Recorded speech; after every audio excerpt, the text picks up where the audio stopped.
Praise God. Okay, Luke chapter 2. Doon po tayo magkukuha ng mensahe sa hapong ito. Handa na po ba tayong makinig ng salita ng Diyos? Amen. Luke chapter 2. Ang sabi po rito, pansinin po natin yung nangyayari po muna rito. Ang sabi po sa Luke chapter 2, ito po kasi isang story sa pong pangyayari sa buhay po ng Panginoong Yesus when He was just 12 years old. Amen? So gaano po bang kalaki ang isang 12 anyos na bata? Meron po ba rito ngayong 12 years old? Amen? Meron po ba rito bata na age 12 years old? Meron po ba? O mukhang 12 years old lang. Pero ang totoo, 33 na. Amen? Meron po ba? How can you describe a 12-year-old kid? Meron po ba rito 12 years old or somewhere near 10 or 11? Meron po ba rito?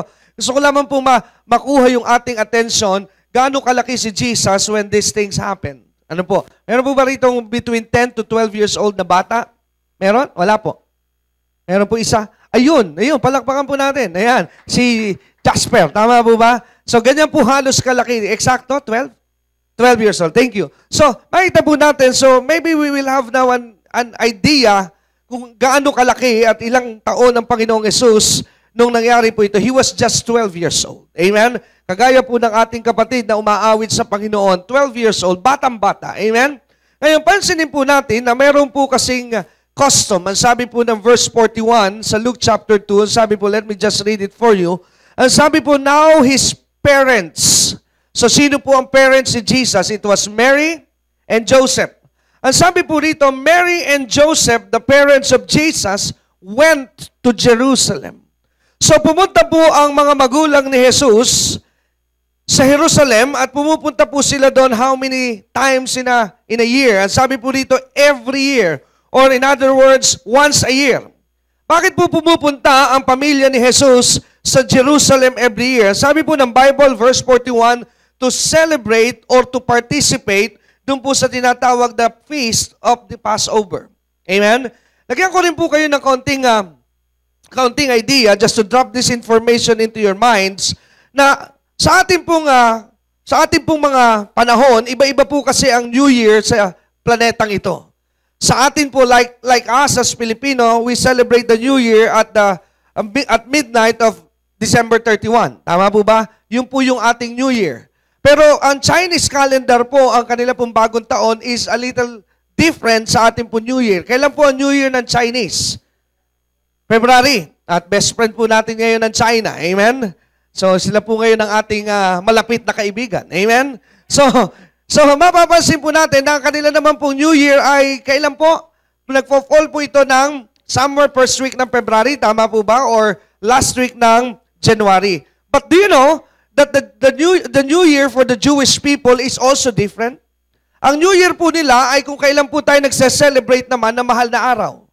Because God said that whenever there is a Passover celebration, that will be the mark of your first month of every year.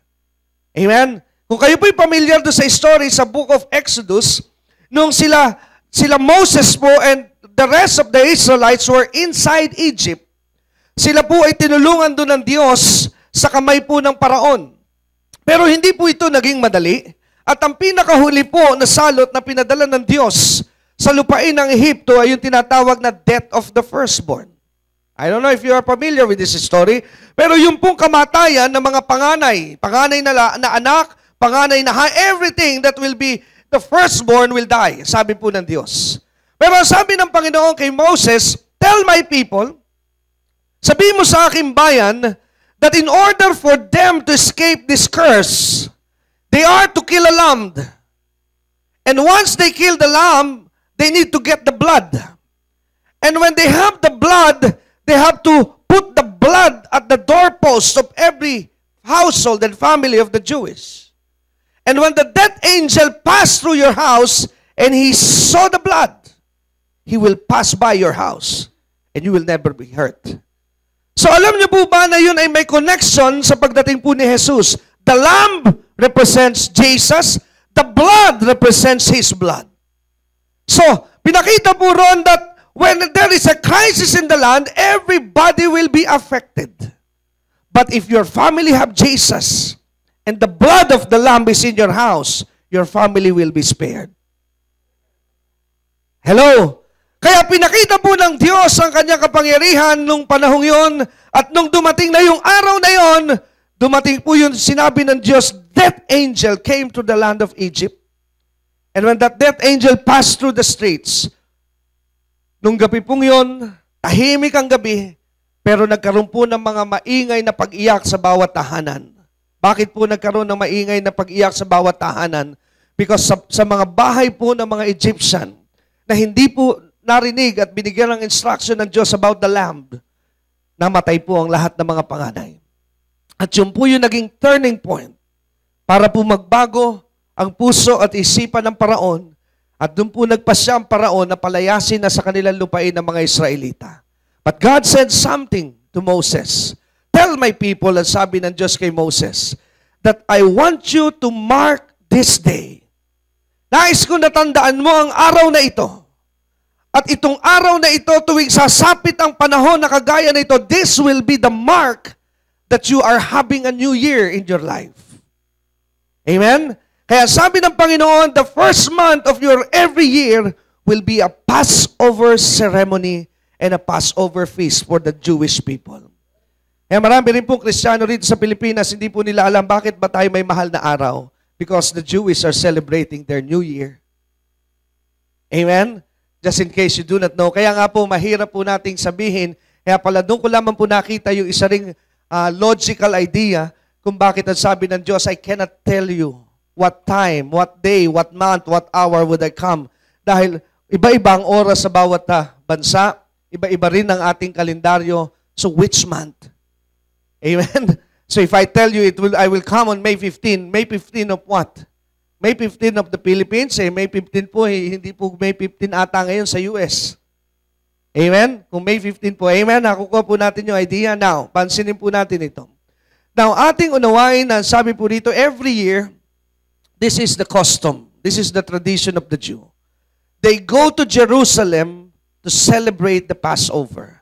So every Jewish, bawat mga Hudyo po, ay obligadong bumalik at pumunta sa Jerusalem pag nagkakaroon po ng Passover ceremony or Passover feast. Kaya kung ating uunawain at ating pong papansinin, sabi po rito, Jesus' mother and Jesus' father, both of them were Jewish. They were obliged to go back to Jerusalem every year. So bumalik po sila sa Jerusalem noong panahong yon. And during this time, Jesus was already how many years old? 12 years old. Bumalik po ang kanyang mga magulang kasama si Jesus sa Jerusalem to participate and to celebrate this custom. Yung piyesta pong ito, they called it a feast in Israel. Why? Because God wants them to understand always na sila po i-deliver ng Diyos once in their history sa kamay po ng malupit na paraon. And just to give you another idea, gusto ko na rin po samantalahin ito. Do you know that when Jesus was crucified, it was also the Passover month? So it just shows that the Old Testament is very clear that Jesus is the Passover Lamb. Hello? Amen? Kaya no si Jesus ay pinako sa krus during this time, according to one Jewish historian by the name of Josephus, and sabi niya, when Jesus was being crucified on the cross, thousands of lambs, libo-libo daw pong mga tupa, kasabay ding pinapatay ng mga Hudyo noong panahong yon. Just to show the Bible is true that Jesus is the Passover Lamb. Amen? So pansinin po natin ang kasunod. So what is happening next? Ano po dito sa story ito? Now when Jesus was 12 years old, they went to Jerusalem together with his parents after the custom of the feast. Verse 43. And when they had fulfilled the days, as they returned, the child tarried behind in Jerusalem. And Joseph and his mother knew not of it. Now, habang binabasa ko po itong verse 43, actually this message was given to me by the Holy Spirit a few months ago. Nung nakita ko po itong bagay na ito, something here in verse 43 caught my attention. Why? Pansinin niyo po ito. Sabi po ng Bible, nung magawa na raw po nila yung mga bagay na kanilang dapat gawin according to the custom of the Jews on how they celebrate the Passover.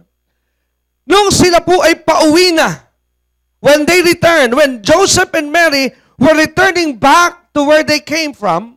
Ano po ang sabi ng Bible? Am I correct na sabi po ng Biblia, ang sabi po rito, the child Jesus tarried behind, meaning, ang Panginoong Jesus nung panahong yun ay nagpaiwan. Amen? And what brings me to this, to study is this. Ang sabi po ng Bible, Joseph and his mother knew not. Akalain mong hindi nalaman na malayan po ni Maria at ni Jose that Jesus, their son, who was only 12 years old, was not with them. Nakauwi na po sila sa kanilang bahay, not knowing that Jesus was not with them. And I was thinking, these parents are irresponsible. Hello? Amen? Sapagkat ako po'y may anak din, at pag ako po'y pumupunta doon sa mga lugar na public places, one of the major things in my mind is my sons and my daughter. Tama po ba? Ganon din po ba kayo? Na pag may kasama kayong bata, yung po'y laging nasa inyong isipan. But how come that the mother of Jesus, Mary did not do that? Hello? Pero akalain mong naiwan po ni Maria. Amen? Bakit po kaya? Alam niyo po, kasi kung pag-aaralan po natin ng konti what's happening during Passover, alam niyo po kasi sa mga Jewish, ito po'y parang reunion na rin. So napakadami po sigurong mga bagay na napakagandang gawin. Parang piyesta, parang, alam niyo po, kung sumama kayo ng ating pong convoy of celebration, hindi na po bago sa akin yung every Thursday or Holy Thursday, pagkasasabay ka po talaga ng pag-uwi, papunta ng probinsya ng umaga, you'll be expecting that kind of traffic. Bakit po? Di ba po, ang lahat halos ng sasakyan ay going towards the south, if you remember that experience. Amen. Bakit po? Kasi halos lahat po ng mga tao sa Maynila ay umuwi sa kanilang mga probinsya at sa kanilang mga pamilya during those time. Basically, that's the same here. Ang kaibahan po dito, they go to one city and that is called Jerusalem. Amen? Pero pansinin niyo po, napupunta lahat sila sa isang syudad at doon magkikita-kita ang mga magkakamag-anak na matagal na hindi nagkita, napakasaya pong panahon nun. Amen? Just imagine that. Amen? Na napakarami pong tao, napakaraming mga pwedeng gawin, napakaraming mga programa na nangyayari. So, I was just thinking that maybe Joseph and Mary was so consumed on what is happening around them to the point that they forget their son. Amen? Dahil po sa kanilang kaabalahan, doon sa mga nangyayari at naganap, nakalimutan nila sino na may kasama pala silang anak. Minsan kasi may mga nanay na gano'n dahil sa sobrang excitement ng pagsa-shopping, pamimili, nakalimutan may bata pala na wala na. Sabi mo sa iyong katabi, ganun ka ba? Amen? Na pagka medyo natuwa ka doon sa bilihin, ay nakalimutan mo na, may kasama ka nga palang bata. Amen? So, nawala po si Jesus. Saan? Sa possession ni Joseph and Mary. Pero, may mas maganda po tayong dapat makita dahil hindi po nawala si Jesus on the same place. Ang maganda po rito, nakarating na sila sa kanilang lugar at doon lamang nila nalaman wala na silang anak. Oh, this is weird. Amen? Kasi kung mawawala po si Jesus, let's say you go to Divisoria, doon mo lang malalaman na, teka na, wala na pala yung anak ko, papipage mo na. Tama po ba? Pero hindi ko po maintindihan na pwede pala mangyari na ikaw ay galing Divisoria Mall, nakauwi ka na't lahat, hindi mo nalaman, wala kang anak. Hello? And that's what happening here. Tama po ba? Yung po yung nangyayari dito sa Luke chapter 2, because ang sabi po ng Biblia, if you would notice, ang sabi po sa verse 43, and when they had fulfilled the days, as they returned, the child Jesus tarried behind in Jerusalem. And Joseph and his mother knew not of it. Nakabalik na po sila pero hindi po nila namalayan na wala na sa kanila. Sino? Si Jesus. Amen?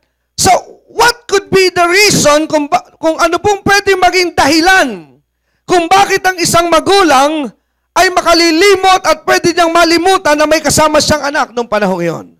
Now, let's follow through in verse 44. But they, ito po pala yung dahilan, meaning Joseph and Mary, supposing him to have been in the company. Ano raw po ang naging attitude ng mag-asawa? They suppose. Sa salita pong Tagalog ay pareho silang nag-akala. Kayo po ba'y naniniwala that akala is sometimes too dangerous? Akala ko kasi ito na ang tama. Yung pala'y mali. You know, in your spirit life, the word akala is not applicable because you must be sure every time. Hello? Sabi mo nga sa iyong katabi, bawal pala yun. Hello? Amen? So in our spirit life, now I'm dropping now revelation here. In your spirit life, hindi po pwede ang hindi ka sigurado. You must be always sure that you are on your way to heaven. Sabihin mo sa iyong katabi, are you sure you're going to heaven? Kala ko kasi okay na eh. Kala ko kasi ganon. Hello? Amen? So that's the first thing here. Ano nangyari po kay Maria at kay Jose? Akala nila. But yung kanila pong akala is wrong. Hello? At nung mapagtanto po nila na wala pala ang Panginoong Yesus sa kanilang mga kasama nung pumunta sila sa Jerusalem, that's the time now. Ang sabi po sa verse 44, but they, Mary and Joseph, supposing him, which is Jesus, to have been in the company, went a day's journey, and they sought him among their kinsfolk and acquaintance. Nung mapagtanto po nila na nangyari na itong bagay na ito, saan po nila hinanap si Jesus? Look at this. They look for Jesus in the presence of their kinsfolk and acquaintance. Kinsfolk meaning relatives. Acquaintance meaning friends and associates. Hello? Saan po nila hinanap si Jesus? They look for him there. As I was reading this, the Holy Spirit revealing something to me as I was reading verse 44. Why? Because marami pong tao, they are looking for Jesus in the mall. They are looking for Jesus in the job. You can't see him there. Hello? Amen? Hindi mo po matatagpuan ang Panginoong Yesus sa ibang bagay. And look at verse 45. Look at this. I'll show you something here. After they start looking among their kinsfolk and acquaintance, and look at verse 45. And when they found him not,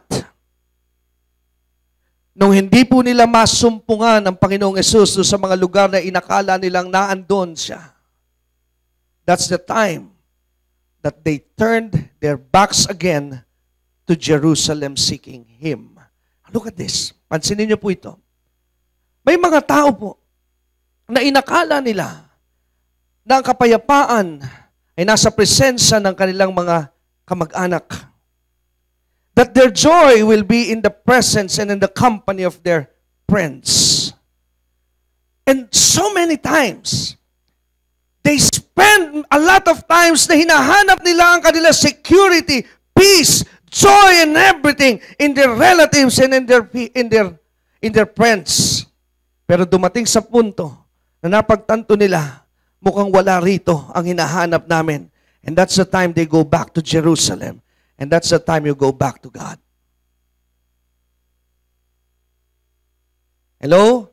May mga tao po na pag nabigo na sa mundo, saka sila babalik ngayon sa Diyos. Jerusalem is a symbol of where the presence of God is. Pero wag po sana nating danasin ang dinanas ni Maria at ni Jose. Saka pa tayo babalik sa Jerusalem, pwede namang sa Jerusalem na kaagad tayo dumiretso. Pwede namang sa Diyos ka na kaagad dumiretso. Hindi mo na kailangang dumaan sa kaibigan, kamag-anak. You can find your peace, your hope, your everything that you need you can go directly to Jesus Christ without stopping by at your friends, without stopping by at your relatives. Jesus is what you need. Hello? Amen? So nung mapagtanto po ito ni Maria at ni Jose, saka lamang nila napagtanto at naisip na bumalik ulit sa Jerusalem. Why? Because we cannot find Jesus among our kinsfolk. We cannot find Jesus among our acquaintance. No, you can find Jesus anywhere. You can find Jesus only in the church where the presence of God is celebrated. So pansinin po natin ang kasunod na nangyayari. Now, in verse 46, look at verse 46. And it came to pass, look at this, that after 3 days, how many days? Ilang araw po nakalipas? My God. 3 araw na nawawala ng anak ang babaeng si Maria at si Jose. Sabi ng aking may bahay minsan, sabi ng aking misis, hindi ko kayang mawala ng anak. 5 minuto lang na malaman kung nawawala sila, baka mabaliw ako. But this is different. 3 days. No idea.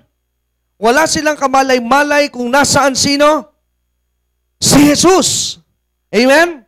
3 days na hindi po nila nakita ang Panginoong Jesus. And when they go back to Jerusalem in verse 46, look at this. When they go back to Jerusalem after 3 days, ano po nangyari? They found Him. Praise God. Nasumpungan po nila ang Panginoong Jesus.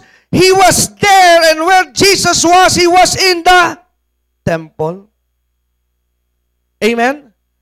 So, saan po niya nasumpungan ng Panginoong Jesus? Temple. Ano po ang ginagawa ni Jesus? He was right there, sitting in the midst of the doctors, both hearing them and asking them questions. Nakaupo ang Panginoong Jesus doon. Naandun po ang mga dalubhasa, mga mauhusay, lalo na po pagdating sa mga aralin ng aral ng salita ng Diyos. Nakikinig ito sa kanila kay Jesus at nagtatanong sa Panginoong Jesus. And I could just imagine, nung makita po ito ni Maria at ni Joseph, I believe they were amazed as well. Just like, ito yung templo, just use your imagination. Jesus was in the middle of this, and there was the doctors of the law, great men of the Israel, nandiyan po lahat, and then Jesus was sitting there. Tinatanong siya, and Jesus is answering back. At nandun po sa likuran, nag-sneak in ang mag-asawang si Maria at si Jose. And I believe, hindi muna nila kinuha si Jesus gaya ng iba siguro. I believe, hindi niya ginawa na pag makita nila si Jesus ay parang nag-iskandalo na tumakbo. Pambihira kang bata ka. Alam mo ba na napakatagal na namin ikaw hinahanap? Halika rito, uwi! Pinabibili lamang kita ng suka. Hello? Pero nawala ka. But if you would notice, even in the midst of pressure, Joseph and Mary maintained their character. You know, it's very hard to find people right now during this time and these days to find people of character in the midst of trials. Sabi mo sa iyong katabi, ganyan ba ang ugali mo kahit na marami ka ng problema, still maayos pa rin ang iyong ugali. May mga tao pong pagka walang pera, laging galit sa mga nakakasalubong. Hello, you can tell that this guy, this man, is having a big problem. Bakit po? Galit sa mundo. Hello? Amen? Naunahan lang sandali na sasakyan sa unahan. Marami ako iniisip. Bira na singitan ako. Why? Dahil ang dami po niyang isipin. But look at Mary and Joseph. Napakadami rin po nilang problema nung araw na yun because they are stressed finding Jesus, but still they maintain their character. Hello? Amen? They did not lose their cool. They did not lose their temper. And they maintained their character. Hindi po nila inawat ang Panginoong Jesus. And then look at this in verse 48. And when they saw Him, they were amazed. Maring tanongin niyo ako, Pastor, paano mo nalaman na hindi nila kinuha kaagad ang kanilang anak? Look at the words in verse 48. They saw Him, they were amazed. Do you know that you will not be amazed unless you listen to what Jesus is telling you? Hello? Hindi po mamamangha itong mag-asawang ito kung hindi nila napanood ang ginawa ni Jesus. So something tells me that they listened as well to Jesus. Amen? Kanila munang pinanood at pinakita at pinagmasdan ang ginagawa ng Panginoong Jesus. So that's the reason why they were amazed. Because he saw, Joseph saw, Mary saw what Jesus is doing. And in verse 48, and his mother said unto him, so this is after, I believe, matapos po ang Panginoong Jesus sa kanyang ginawa, saka po lumapit marahil si Maria, and his mother said unto him, Son, look at this. If you have your Bibles with you, could you please underline verse 48? Something is here. Ang sabi po sa verse 48, ano sabi ni Maria kay Jesus? Nung kanya pong lapitan si Jesus, how many days na nawala sa kanilang buhay si Jesus? 3 days. They were looking for Jesus where? In so many places. Only to find out na nasa si Jesus in the temple. Now, nung makita po ni Maria, si Jesus na nandun sa templo, and once she approached Jesus, ano po sabi ni Maria? Ano po sabi ni Maria? He said, why hast thou thus dealt with us? Amen? Sa Tagalog, ang sabi ni Maria, bakit ganito ang ginawa mo sa amin? Look at this. This is the word, or the words. Sabi po sa verse 48, behold, amen? This is the words of Mary, thy father and I have sought thee sorrowing. Ano raw po ang nangyari kay Maria at kay Jose when they lost Jesus? They were in sorrow. So when I see these things, something tells me also that when Jesus is not in your life, you will have sorrows in your life. Amen? At pag ang presensya ng Panginoon ay napabayaan ng isang tao, then sorrow is coming to your life.